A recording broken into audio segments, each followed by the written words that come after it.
Gracias por acompañarnos a esta sesión de la División de Pediatría del Hospital Ángeles Valle Oriente. El día de hoy tenemos una plática que se llama Tamiz de cadera y su importancia. Nos acompaña el día de hoy la doctora Erika Guerrero Rodríguez. Ella tiene una especialidad en traumatología y ortopedia por la Universidad Autónoma de Nuevo León, con una subespecialidad en ortopedia pediátrica por el Sharner Hospital of Children y la Universidad Nacional Autónoma de México. Es miembro de la Sociedad Nacional de Ortopedia Pediátrica, así como de la Federación Mexicana de Colegios de Ortopedia y Traumatología y del Colegio de Traumatología y Ortopedia de Monterrey, Nuevo León.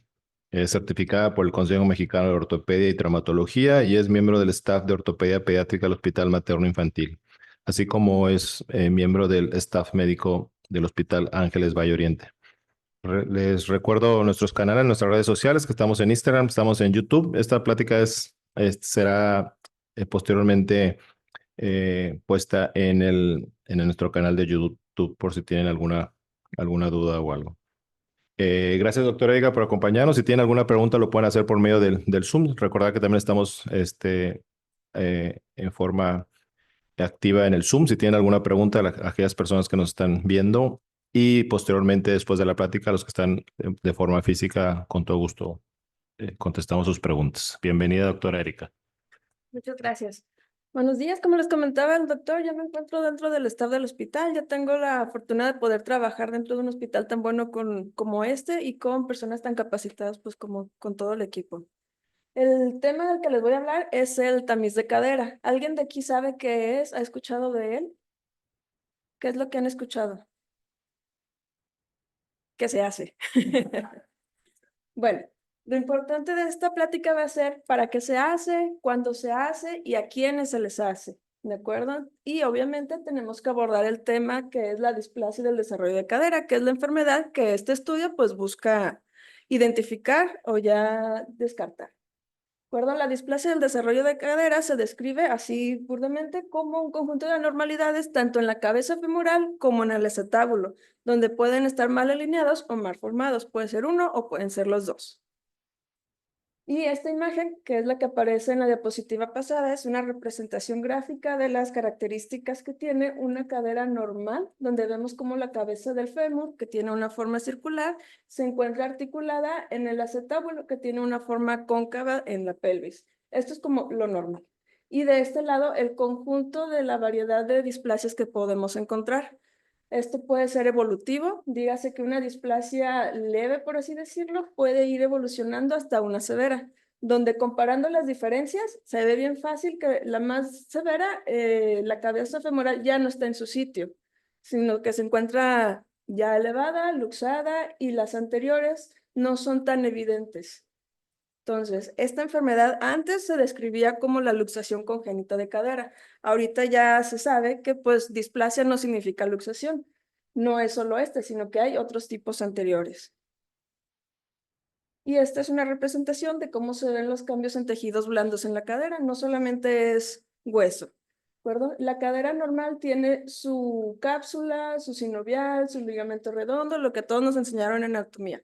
Pero cuando está luxada, sobre todo cuando lleva mucho tiempo luxada, muchas veces estas caderas ya no pueden volver a su sitio, porque los tejidos blandos ya se distorsionaron. Tenemos una cápsula que ya está normal, está elongada, un ligamento redondo que en lugar de ser aquí cortito, está elongado, está hipertrofiado, y el acetábulo, como se ve aquí, pareciera estar hueco y vacío.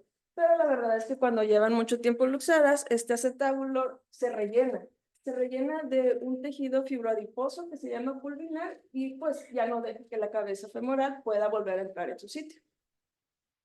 Además de que como el fémur va a estar en una situación diferente, también las infecciones musculares van a cambiar. Digamos que la trayectoria normal de los músculos se va a deformar, lo que también nos va a causar problemas, haciendo irreductible muchas veces estas caderas que llevan usadas mucho tiempo. ¿De acuerdo? En cuanto a displasia de cadera, se sabe que al menos en nivel musculoesquelético es el padecimiento congénito más frecuente encontrado en recién nacidos. Es la principal causa de artrosis temprana, o sea, en menores de 60 años. Según la OMS, el 10 al 15% de los reemplazos articulares son secundarios a pura displasia de cadera. Estados Unidos reporta 370,000 prótesis de cadera, de los cuales un tercio fueron secundarios a displasia de cadera. O sea que alrededor, un poco más de 100,000 cirugías se realizaron cuando se pudieron haber prevenido en la infancia. Y esta es una enfermedad que, si bien no pone en riesgo la vida, sí tiene un alto impacto económico, social y discapacidad. Los factores de riesgo que tiene esta enfermedad ya son bien conocidos. Los principales son, pues, el género femenino, la primer gesta, la presentación que tiene el producto, la herencia. Esto es muy importante, sobre todo si se tiene el antecedente de displasia de cadera en familiares de primer grado. La forma en cómo cargamos a los bebés es el único factor de riesgo postnatal. Esto es envolverlos como taquito con las piernitas aducidas. Esto es malo. Otro de los factores de riesgo bien conocidos son embarazos gemelares o causas que eviten un movimiento intrauterino normal, como oligohidramnios, que haya masas, vaya, cualquier cosa. Y pues, ya se sabe que está bien asociado a otras enfermedades, la más común, el pie equinovarro, pero también otra muy común es, por ejemplo, los bebés con hidrocefalia, con hielo, con síndrome Down, entre otros. Entonces, es una enfermedad que bien se puede presentar sola o como parte de algo más. Estos son los más comunes: la primer gesta, la presentación, el antecedente hereditario y que sean embarazos gemelares, obviamente sin mencionar el género femenino porque pues, sabemos más mujeres que hombres. Entonces, en México, el artículo 61 ya nos habla de que tenemos que diagnosticar la displasia de cadera en la atención del materno-infantil. Menciona 3 formas de hacerlo: el examen clínico, el ultrasonido de cadera y la radiografía. Y menciona unos periodos de tiempo para identificarlo, muy burdamente.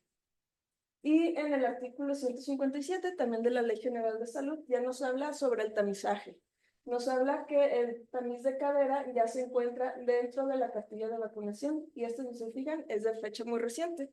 Muchas veces vienen los niños al consultorio, les pregunto qué saben del estudio y dicen, no, doctora, pues no sé, a mi hijo mayor no se lo pidieron. Es por esto, porque se empezó a implementar en México hace poco ya de forma más generalizada. En otros países se hace desde los 90, pero México pues ya está llegando. ¿Verdad? Entonces, para hablar de displasia de cadera, los 3 que nos menciona el artículo es el examen físico, el ultrasonido y la radiografía. Vamos a empezar con el examen clínico, que es el primerito. Este va a variar dependiendo si estamos revisando a un recién nacido, a un bebé ya de meses, un niño pequeño o incluso hasta en adolescentes. Tenemos la clásica Barlow y Ortolani, que nos enseñan que nos puede ayudar a identificar caderas que son luxables o que son reductibles. Este tipo de situaciones aparecen en caderas ya severas, ya caderas que tienen una displasia ya bien establecida, digamos, ya avanzada. Tiene una sensibilidad baja, de hasta el 66%, y una especificidad 95%. Esto es porque detecta solo a las que ya están fuera o están a puntito de salirse, las que son inestables, pero las que son estables no las va a poder detectar. Y otra cosa bien importante, tenemos un límite de tiempo para poder identificarlas, porque estas maniobras se van a negativizar después del segundo o tercer mes de edad. Y aunque tengamos una cadera completamente luxada, en un niño mayor, muy seguramente va a salir negativo porque ya para este entonces los tejidos ya se contracturaron un poco más, perdimos la elasticidad que teníamos del recién nacido y pues se negativiza. Ahora, otros datos clínicos es la simetría de la longitud de extremidades, donde tenemos una piernita más larga que la otra. Los pliegues son asimétricos y los rangos de movimiento de una cadera comparada a la otra, pues son diferentes. Todos estos son en caderas ya luxadas, donde una caderita ya está ascendida, ya está fuera de lugar y toda la piernita, pues por consiguiente se modifica. Otros signos es la prueba de Clístex y de Galeazzi. Esto también nos van a hablar de caderas ya luxadas, donde el de Clístex lo que vamos a hacer es poner nuestro índice sobre la cresta ilíaca antero superior y el dedo medio sobre el trocánter del fémur. Lo más común es pues que la cadera esté debajo del nivel de la pelvis. Entonces, al juntar estos con una línea, vamos a tener que apuntar hacia el ombligo. Pero en las caderas ya luxadas, lo que pasa es que el fémur se sube. Entonces, al hacer la comunicación con esta línea imaginaria, ya no apunta hacia arriba, porque como el trocante pasa de estar por aquí a subir, es una línea que se horizontaliza. Y el regalease, cuando acostemos el bebé en supino, lo tenemos con las rodillas flexionadas, vamos a ver que una rodilla es más alta que la otra. Esto es porque la cadera se encuentra ya fuera del lugar y por consiguiente todo el fémur se desplaza también. Y los signos Trendelenburg, tanto la marcha como el signo. Esto obviamente pues ya va a ser en niños que deambulan, niños ya más grandes, donde tenemos una marcha tambaleante como pato, sobre todo cuando es unilateral. Todas estas diferencias las vamos a ver cuando solo una cadera está afectada, porque vamos a ver la diferencia. Cuando las dos caderas están afectadas, aún así podemos tener esta marcha, pero las otras pruebas va a parecer como si no tuviera nada porque están igual de mal en este caso. Y el signo Trendelenburg. Este es porque la cadera, en lugar de estar en su sitio, al estar elevada, se disminuye el brazo de palanca en los músculos glúteos, entonces no tiene la capacidad de poder reequilibrar la basculación de la pelvis y se cae un hemilado. Estos aparecen en otras enfermedades, son en sí de contractura de miembros inferiores, y en este caso los encontramos pues cuando ya están luxadas. Otros datos es la marcha tipo Duchenne. No es que los niños vayan a tener Duchenne, nada más es el tipo. Es una marcha con hiperlordosis, es una marcha torpe, lenta, puede ser acompañada también de marcha en puntas. Y el signo de Lyon-Roberts. Aquí como el niño va a tener una piernita más larga que la otra, al estar parado tiene que compensarlo flexionando la pierna larga. ¿Dudas hasta ahora? Muy bien. De todos estos que les mencioné, los únicos que son para displasia de cadera per se es el de Clisix y Barlow y Ortolani. Todos los demás los podemos encontrar en otras patologías y incluida esta. Ahora vamos a pasar a la segunda opción que nos menciona el artículo, que es el ultrasonido de cadera. Y para esto hay que mencionar el desarrollo que tiene el fémur durante el crecimiento. Al nacer, si se fijan, la cabeza del fémur es más cartílago que hueso. La parte sombreada representa la parte calcificada y la parte blanca representa el predominio de cartílago. Entonces, al nacimiento es más cartílago, puro cartílago. Entonces, tomarle una radiografía al recién nacido pues no nos va a servir porque no se va a ver la cadera. Se empieza a ver a partir del tercer, cuarto mes, pues va aumentando. También por eso hacerles ultrasonido a los niños mayores tampoco tiene caso porque la calcificación no va a dejar que pase. Entonces, sabiendo esto, sabemos que el ultrasonido, la sonografía, tiene el objetivo de hacer el diagnóstico y aparte guiar el tratamiento. Esto sin mencionar pues que no tiene los riesgos de la radiación, que es completamente seguro y todo lo que ya sabemos del ultrasonido. Y sí nos brinda estas dos ventajas muy importantes. Una de las ventajas del ultrasonido que no tiene la radiografía de cadera es que nos permite ver a fondo la anatomía de la cadera. Podemos ver tanto la parte del cartílago como los tejidos blandos. Podemos corroborar su anatomía. Se las voy a describir muy burdamente. Esta parte es la parte de la metáfisis, como se ve acá en la imagen. Esta parte sombreada redonda es la cabeza del fémur. Esta línea blanca vertical representa al ilíaco. Este es el techo óseo que viene siendo el acetábulo. Pero en los niños, pues, también parte del acetábulo es cartílago. Y en la radiografía ni de chiste lo vamos a ver, pero aquí sí se ve el árbol, se ve el techo cartilaginoso, que podemos ver el sinovial, la cápsula, el fondo de la cadera, sin mencionar la sensación, o sea, los músculos. Entonces es un estudio que nos da muchas ventajas. Lo normal, ya sabemos, un ángulo alfa mayor de 60 e idealmente un ángulo beta menos de 55, que la cobertura sea mayor al 50%. ¿Qué es esto? Que esta línea pase al menos por la mitad de la cabeza del fémur, aparte pues, de tener los ángulos definidos. Hay una clasificación que se hace con el método de Graf, que es el más seguro para realizar este estadiaje, donde tenemos grupos y subgrupos de tipos de cadera. Esto dependiendo tanto de la medición como de la edad de los niños. Y esto es importante porque nos da pronóstico y nos orienta en el tratamiento. Y ustedes van a ver aquí que el tratamiento pues no tiene chiste, es mes de Public y ya, pero cambia mucho el pronóstico. No es lo mismo tener una medición a una edad que a otra. En una puede ser observación, puede ser que solo esté inmadura, en otro ya necesitamos empezarle tratamiento. Y el pronóstico, ahorita les voy a comentar, varía mucho.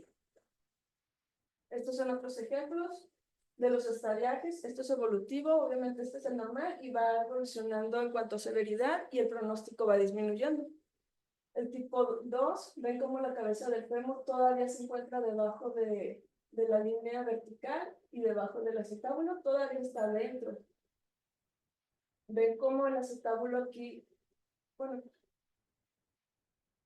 se encuentra angulado, en este se encuentra un poquito más horizontal, pero conforme va avanzando la severidad, el acetábulo en lugar de estar angulado se va verticalizando hasta llegar a un punto donde es prácticamente vertical y la cadera, en lugar de estar debajo, es como si se fuera resbalando hacia arriba, como si fuera una resbaladilla inversa, por así decirlo. Y esta es la representación gráfica de los estadiajes. Aquí el problema viene en que por clínica nada más podemos detectar las de peor pronóstico, o sea, las más severas. Todas las de los grados anteriores son clínicamente indetectables. Y el problema es que si no las detectamos a tiempo y empezamos un tratamiento, lo más seguro es que vaya evolucionando. Entonces vamos a tener a un niño que va a necesitar una cirugía que muy seguramente se pudo haber prevenido. Y este es el problema, el diagnóstico tardío. Hablamos ya de diagnóstico tardío en los bebés que se diagnostican a partir de los 3, 4 meses de edad. Y uno pensaría, pues están chiquitos todavía, pero la verdad es que el pronóstico con el tratamiento cambia mucho a partir de esta edad. Donde ya encontramos un alto porcentaje de secuelas, necesidad de cirugía, y el pronóstico en la vida adulta, pues ya va ligado también a una cirugía mayor. Entonces, recuerda, la exploración física es útil, nos permite ver las caderas luxadas, pero afortunadamente o desafortunadamente son la minoría de los casos. Si un bebé sale con Barlow o Ortolani negativo, no significa que no tenga displasia. Y solo el 54% de estas caderas luxadas no tenían factor de riesgo. O sea, no nos podemos guiar tanto solo por los factores de riesgo ni por la exploración física.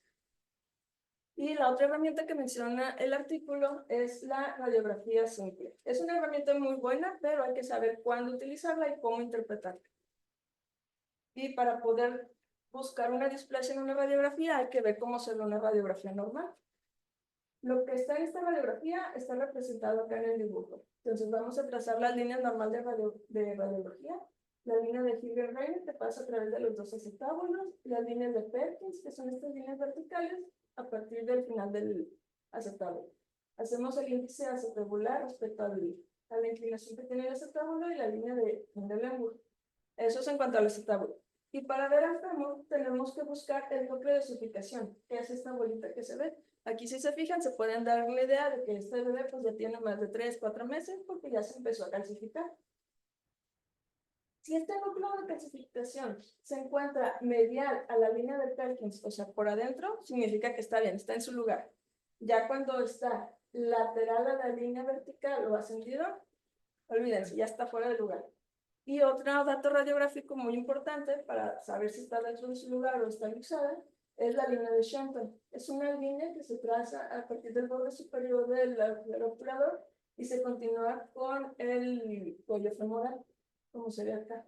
Entonces, cuando están luxadas, esta línea, fíjense cómo no se continúa, sino que se corta. Y en los casos de displasia, hay de displasias a displasias.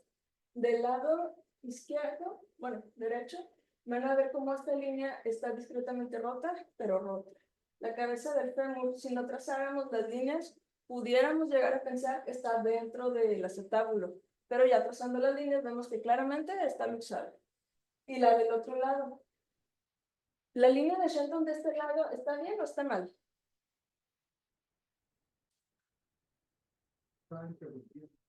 Está interrumpida y es un error esto. Esta es un error común que se tiene. En ocasiones la cadera está tan luxada y tan ascendida que la línea de Shenton pareciera que se continúa, pero con la diáfisis, no con el cuello femoral. ¿De acuerdo? Entonces, esta es como una trampa que a veces hemos visto que se puede pasar. Sí, uno más que el otro. Entonces, ¿esta cadera, a su parecer, está sana o está displásica? Ok, muy bien. ¿Y esta otra?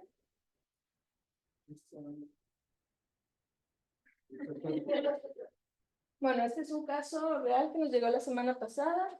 Es una niña de 4 meses que le tomaron las radiografías porque tenía un cuadro gastrointestinal. Yo quiero pensar que simplemente su doctor se fue pues con lo que atentaba a la vida y se le pasó nada más verlo de forma integral, porque al trazar las líneas, hagan ustedes imaginariamente, y se pueden dar cuenta que las caderas están luxadas. En la displasia de cadera, los núcleos de osificación se tardan en aparecer, entonces no nos sirve tanto la radiografía. Hay otros criterios que podemos utilizar como guía, pero no para ver si es candidato a tratamiento. Entonces, de las 3 formas que nos mencionan que podemos hacer el diagnóstico, la exploración física es la que menos diagnóstico nos va a dar. Luego sigue la radiografía de pelvis, pues por todas estas limitaciones que les menciono, y que ya para cuando la podemos empezar a usar, el tratamiento pues ya va tarde. Y el ultrasonido de cadera, que es el que nos da más diagnósticos tempranos, con un pronóstico muy bueno de tratamiento cuando lo iniciamos oportunamente. Entonces, hablando de tratamiento, el tratamiento se basa en 2 pilares: en la edad que tiene el niño y en el tipo de severidad que tiene. El tratamiento, cuando son pequeños, les digo, es bien fácil, es el arnés, ¿de acuerdo? Pero aquí lo limitante es el tiempo. Nada más se puede usar en niños de 0 a 6 meses de edad, pero cambia mucho cuando el diagnóstico se hace después de los 3 a 4 meses. Después, antes de esto, perdón, la tasa de éxito es muy, muy alta. Obviamente también tiene sus riesgos. Se puede crear una enfermedad de Public o una necrosis vascular si no se da el seguimiento correcto. Pero en la mayoría de los casos, afortunadamente, el pronóstico es muy bueno cuando el diagnóstico es temprano. Lo que se hace en los países como Alemania, donde el tamizaje ya es universal, es que, y que sería lo ideal, es que el niño nace, se le hacen su exploración física, si se encuentran datos de inestabilidad, luego se hace el ultrasonido, si bien recién nacida o en la primera semana de vida.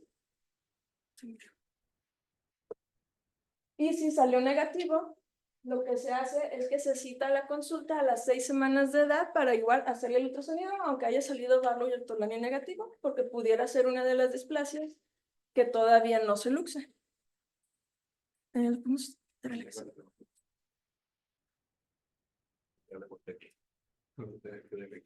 Ah, sí.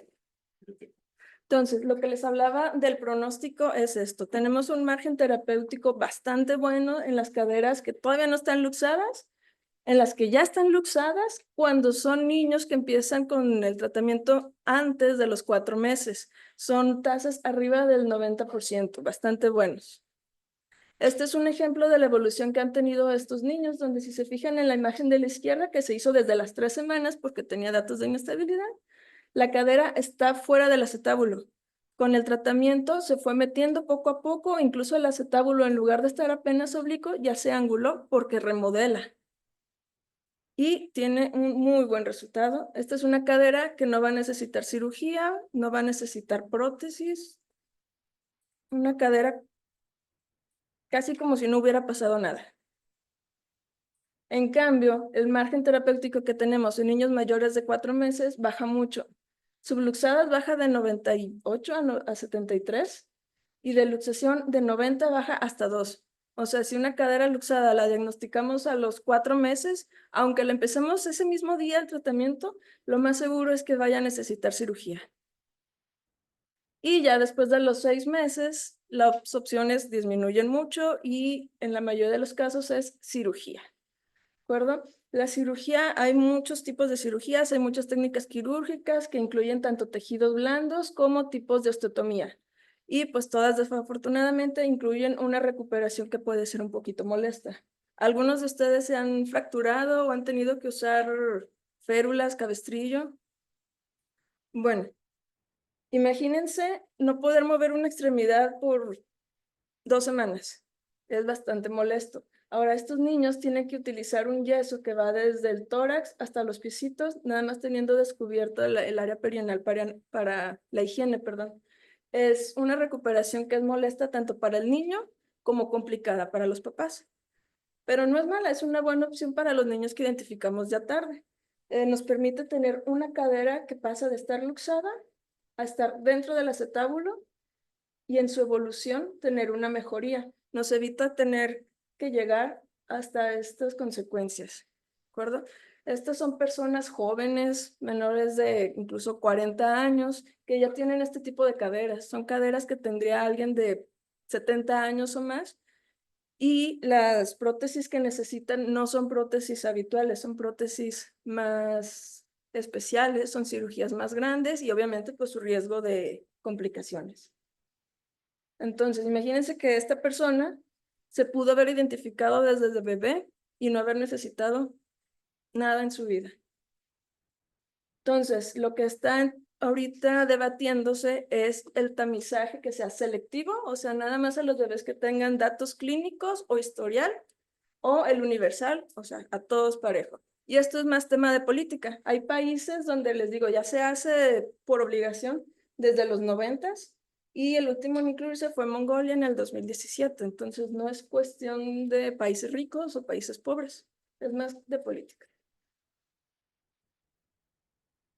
Alemania, que fue de los primeros en ya establecer el tamizaje universal, ha visto una disminución bastante importante de los niños que tienen que entrar a operarse. Cuando estaba en mi adiestramiento en el alta especialidad, teníamos rotantes de Alemania que venían a aprender a operar las caderas acá a México, porque allá, como hacen el tamiz, estos bebés no tienen que llegar a quirófano, entonces necesitan ir a otros lugares donde haya más cirugías, pues para practicar. ¿De acuerdo? O sea, sí funciona. Como conclusión, la displasia de cadera es la malformación más común en los recién nacidos. No todos los pacientes van a tener datos clínicos ni antecedentes. Y si se hace con el ultrasonido, lo podemos hacer a un bajo costo, es efectivo, es sensible, no tiene pues ningún riesgo y mejora mucho el pronóstico. Es una enfermedad con una alta incidencia que puede ocasionar discapacidad y lo más importante es que tiene un curso modificable si la detectamos y la empezamos a tratar a tiempo. Como dato extra, ¿recuerdan que les dije que la forma de cargar a los bebés era el único factor de riesgo postnatal? Bueno, hay lugares como en China donde tienen una incidencia de displasia muy baja porque acostumbran cargar a los bebés con las caderitas abiertas como ranita. En cambio, hay lugares como los Navajo donde los cargan envueltos como taquito todo el tiempo con las piernas seducidas y también tenían muchos casos de displasia. Y a raíz de que se les fue diciendo que lo fueran quitando, esta fue disminuyendo. En Japón también se les empezaron a quitar la costumbre de envolverlos como taquito y sus casos de displasia fueron bajando, a diferencia de Australia, que ahí fue donde se puso de moda y sus casos de displasia subieron. Porque cuando tenemos a los bebés con las piernitas juntas, aducidas, apretadas, lo que pasa en la cadera es que los músculos se van a tensar y se hace como un apalancamiento, donde la cabeza del fémur, en lugar de estar en el centro del acetábulo, es como si lo estuvieran forzando a salirse. Y cuando las piernas están abiertas, lo que hace es que es como si apuntara la cabeza del fémur al centro del acetábulo. Y así es como le permite madurar correctamente.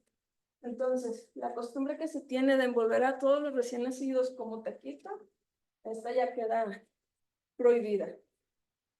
Pero estos son otros ejemplos de cómo cargar a los bebés. Puede ser fular, cangurero, mochilas. Existen infinidad de variedad o en brazos, la que sea, pero que se mantengan las piernitas abiertas, imitando esta posición en M o posición en ranita. ¿De acuerdo? Y esto es todo.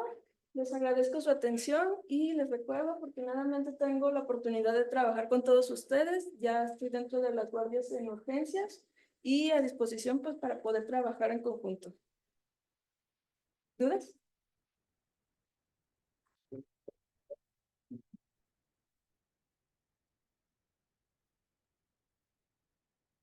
Ahorita la gente se guía mucho por redes sociales. Es una pregunta frecuente para nosotros es, doctor, ¿qué tan válido es o qué si recomienda que carguemos a los niños utilizando los pilares o este tipo de aditamentos o dispositivos para cargar a los niños? No sé por qué hay esa tendencia en la comunidad de que no deben de usarlos? Uy, me he topado un montón de inquietudes. Ahí, más que nada, le llaman ellos viejas costumbres. La abuelita les dice que se van a quedar chuecos, que se van a quedar zambos, que es una posición incómoda para el bebé, porque a ellos se les haría que ellos estarían incómodos si los tuvieran así en esa posición. Pero la verdad es que no, esta es una posición cómoda para los bebés, es la más sana, más natural. Tan así es que ustedes bien saben, nace el bebé, uno lo acuesta y solito levanta las caderas como ranita. Esta es la posición más natural y la que permite que la cadera se desarrolle de la forma adecuada. Entonces, la verdad es que usar fular, cangurero, todo esto está bien. Respecto a la cadera, obviamente no es lo mismo el control del tronco que va a tener un niño ya más grande de 6 meses que el de un recién nacido.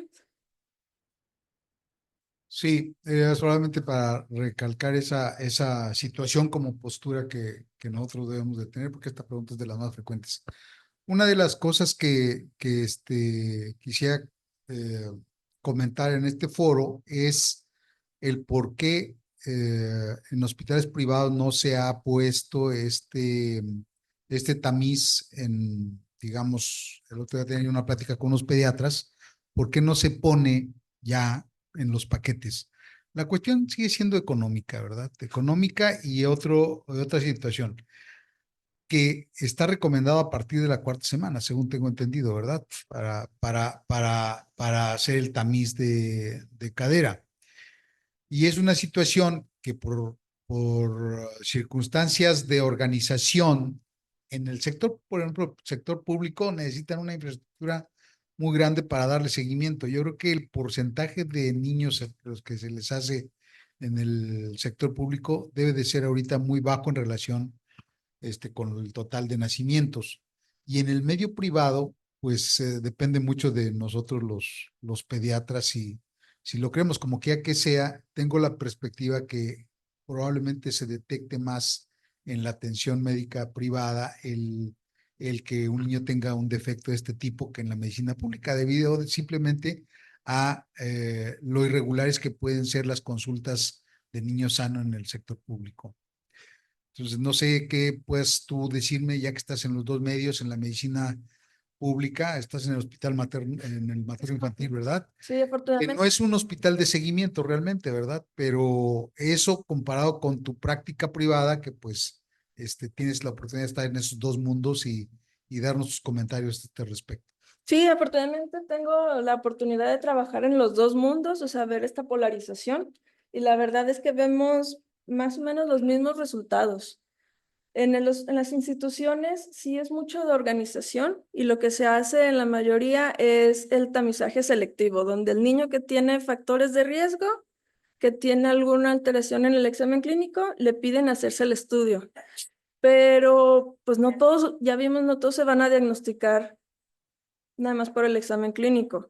Entonces sí tenemos casos de diagnósticos tardíos, tristemente, por eso pues tenemos que llevarlos a quirófano. Es algo que se sigue peleando porque también a nivel de logística en cuanto a epidemiología nos han preguntado que por qué nuestros reportes de estadísticas difieren de las de ellos, porque ellos nada más toman en cuenta los del recién nacido, o sea, las puras caderas luxadas, pero ya vimos que la mayoría se diagnostican con el ultrasonido a partir de la sexta semana. O sea, es un diagnóstico, es una enfermedad fetal, se da desde el útero, pero lo podemos identificar en la gran mayoría de los casos hasta después de que nacen. ¿De acuerdo? No en ese momento, necesitamos que los tejidos se regularicen, que la influencia hormonal que hay durante el embarazo, pues ya se normalice, porque si le hacemos el ultrasonido así a todos los recién nacidos, vamos a tener más falsos positivos, que es lo que no se quiere. Por eso hacerlos a partir del cuarta a sexta semana de edad es lo recomendable, porque aquí los falsos positivos pues ya no.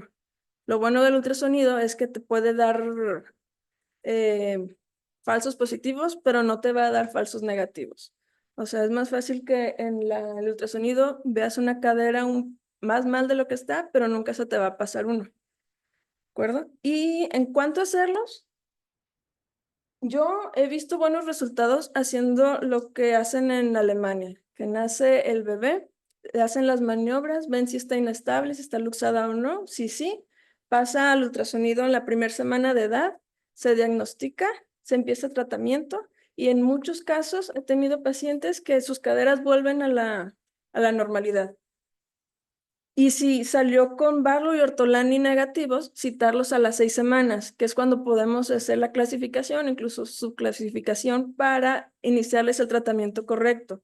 Porque hay bebés que van a tener caderas luxadas que no van a ser candidatos. Entonces necesitamos, ahora sí que discriminar muy bien a estos niños, porque a un niño que no es candidato, si le empezamos tratamiento así nomás porque está luxada, le podemos ocasionar un daño mayor. O sea, no es tan sencillo como suena, hay que saber bien a quiénes iniciarles. Afortunadamente son la mayoría, ¿de acuerdo? Pero sí, cuando llega un niño de diagnóstico tardío, le hacemos la lucha, pero la mayoría de las veces necesita cirugía. Probablemente una menos invasiva de la que se le hubiera tenido que hacer si no se hace nada, pero pues nos queda como la incomodidad de saber que el resultado pudo haber sido mejor, pudo haber tenido un mejor pronóstico. Existe una displasia de inicio tardío. Sí, existen displasias de inicio tardío, pero son las menos. También hay displasias del adolescente y displasias del adulto, que en retrospectiva es un término mal empleado porque son displasias que empezaron de niños, pero no se diagnosticaron hasta que empezaron a dar problemas. Es que hay un artículo que se ve en Pediatric Radiology el año pasado. Hicieron un metaanálisis para saber si esas displasias de inicio tardío se podían detectar a tiempo. Y decía que prácticamente aquellos niños que les hacías un tamiz al inicio, no bajaba mucho el desarrollo de una displasia de inicio tardío. O sea, como que tarde o temprano las de inicio tardío no iba a cambiar el diagnóstico si lo hacías antes. Ok, depende de qué causó el inicio. Hay displasias que pueden estar, por ejemplo, en niños con enfermedades neuromusculares. Esas displasias se van a estar dando, digamos, la enfermedad es subyacente, entonces todo el tiempo va a estar ahí afectando la cadera. Entonces no es lo mismo que uno idiopático. Entonces muchas de las de inicio tardío están ligadas con otra enfermedad o es un caso sumamente raro. Que por lo que veo, son 34% se te van a pasar. O sea, lo que voy tratando de percibir lo que mencionas Ajá. es que como que lo que hacemos nosotros en el cuneros no funciona, a menos que esté de plano súper luxado para que de plano cualquiera le truene la cadera. Pero por Es lo que veo, correcto. la mayoría de los niños, lo que hacemos nosotros en cunero, por lo que yo estoy percibiendo, que es el 66% que vas a detectar si eres muy bueno, es que pues, no te va a ayudar. Entonces, Tristemente, o bien que mal, la mayoría de las displasias no están tan severas para detectarse con Barlow y Ortolani, pero las que podemos detectar influye mucho que se detecten, obviamente recién nacido. no para que no hacerla, ¿no? O sea, digo, sería Ah, lógico sí. no de recomendarlo, ¿no? Porque si lo detectas, si es un algo muy evidente, pues si lo detectas, pues qué mejor al inicio, ¿no? Pero lo que da atención es de que prácticamente la mayoría no es muy confiable en lo que hace. No. Ahora, si viene la cartilla, el tamiz de la cadera de en los primeros del 1 a 3 meses, mencionan. Por ejemplo, ustedes en el materno citan a los niños a los de entre 1 y 3 meses para revisarlos, o A las 6 semanas. a las 6 semanas, y les hacen un eco a todos. Quisiéramos hacérselo a todos, pero el hospital no tiene la infraestructura, entonces lo que está utilizando ahorita es a todos recomendarlo, pero tienen que buscarlo en el primer nivel. Y ahí mismo en el hospital se le hace a los que se detectaron con maniobras o que tienen factores de riesgo. O sea, en la parte donde viene la cartilla que dice tamiz de cadera de 1 a 3 meses, vienen entre 1 y 3 meses a una exploración física, nada más. O sea, no les hacen eco. Ese sería su tamiz. Ah, esa es la discusión que siempre tengo con los de ginecología también. Porque si viene o sea, si tú viene la cadera es porque estás ofreciendo el servicio, ¿no? No es así como que te lo pongo para que lo cheques, pero tú sabes saber dónde. Si en teoría debe ser un servicio que lo ofrezca el sector salud. Entonces dice de 1 a 3 meses. Entonces la pregunta es, de 1 a 3 meses el paciente, ¿Qué le hago? Ajá. ¿qué le haces? O sea, ¿una exploración física o le haces un eco? Esas son las áreas grises que no está bien establecido aquí en el país todavía. Si nos vamos así en términos puristas, pues sí, el artículo, la ley, no te menciona qué hacerle, te da la opción. Tienes que hacerle el diagnóstico en este tiempo y puedes usar esto, pero no te obliga a utilizarlo. Y estas son las áreas de oportunidad que tenemos, porque bien puedes decir de que, no sé, tú estás atendiendo a un niño y a los 2 años sale que se le luxó la cadera, que siempre estuvo displásica. Y te dicen, pero doctor, ¿usted lo revisó? ¿Cómo es posible? Y tú dices, no, mira, yo le hice una radiografía al tanto tiempo o clínicamente se sentía bien o